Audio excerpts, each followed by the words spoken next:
Okay, so I made this character and we're going to work on it together as far as binding goes. And it is it to a stage where I've totally messed up the character. I've done whatever I could to think of that, somebody might do wrong on this character. And where you can get this character is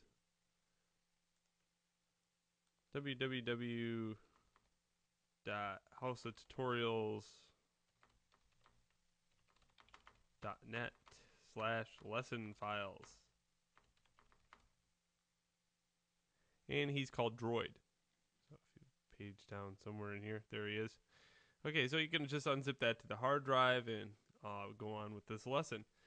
But first off, we need to go to Window Hierarchy, and you can see this big, huge mess. Okay, so the bone structure is okay. You can see lots of bones, and they're all named conventionally.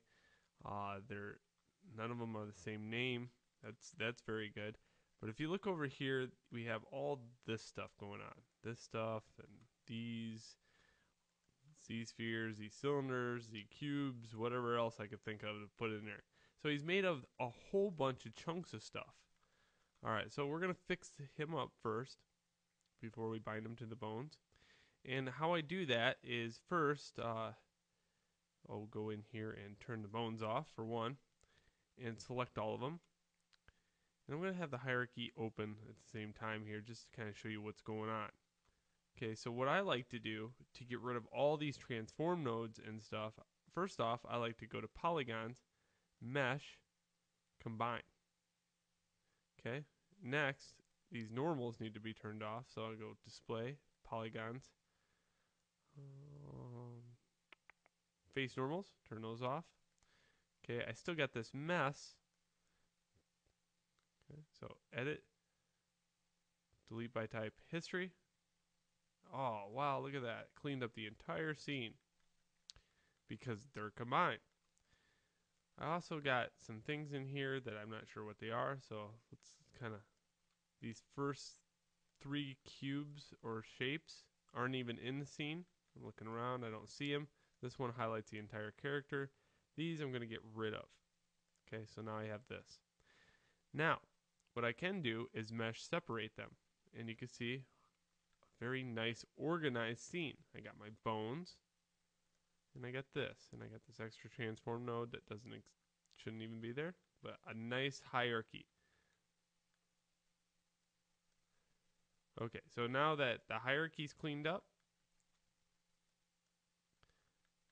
I could go in here and name all these surfaces. That would be very smart to do that. In fact, I'm requiring that of you as a student to go over here and name these conventionally.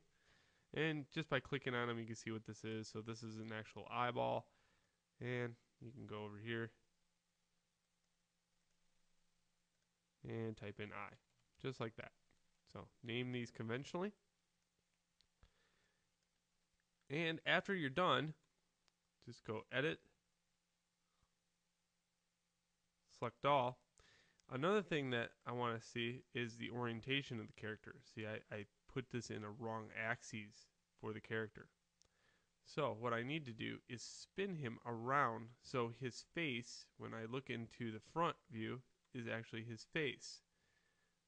Okay, now how I could do that is with select all, I could spin him around. And I should be able to type in a -90 here. Okay, what that means, however, is everything now has history. So edit, delete by type history, modify, freeze transformation. There we go. Again, always check your scene. Make sure you don't have any white flags in here. Alright, so we're just going to simply bind him to the bones, but I want to make sure he's bound in a certain way.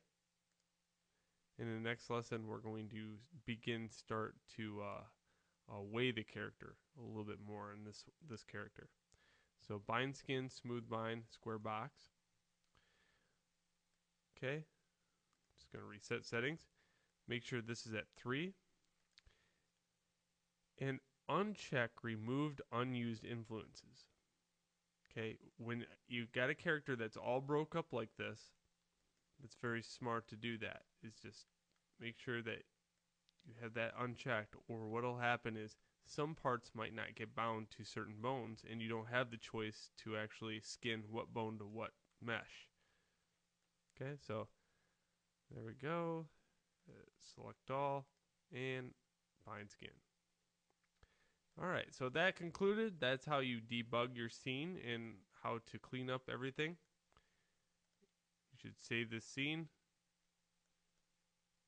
and call it droid skin. And in the next lesson, we'll start the whole weighing of the character issue.